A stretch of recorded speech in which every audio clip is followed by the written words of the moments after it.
Along a street, a teenager in their late teens surveys the area. They wear a thick hooded bodysuit which seem to be covered in small metal panels. The teenager reaches for a panel, and places their finger on a scanner next to it. With a beep, the panel opens, and they bring out a long metal rod with a leather grip. Reaching in again, they retrieve another rod. With a final look over their shoulder, they shut the panel and it clicks into place. The teenager shifts one of the rods into their other hand, then stops momentarily as they hear a transmission. They glance around, clearly alert. Then they reach for a hidden compartment on their suit, and produce a pair of what seem to resemble infrared goggles. Quickly donning them, they activate the goggles, and turn in a circle.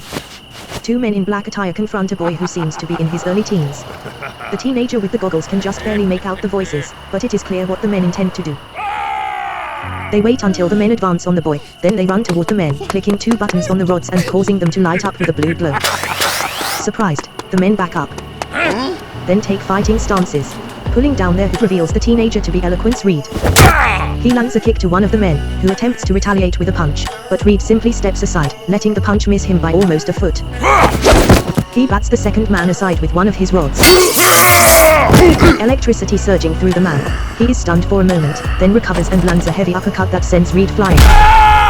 Reed expertly shifts his weight, landing on his feet. Reed runs at the men at top speed, then lands a heavy kick to the man who punched him to the stomach.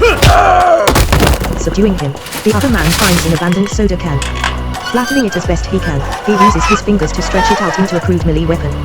While he is doing this, Reed runs at him, but he expertly dodges, then swings his soda can weapon at Reed. He brings up a rod and counters.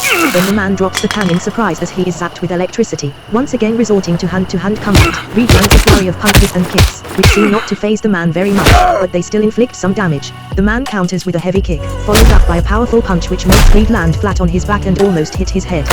He leaps back to his feet, his rods once again flashing, then he tosses one like a boomerang.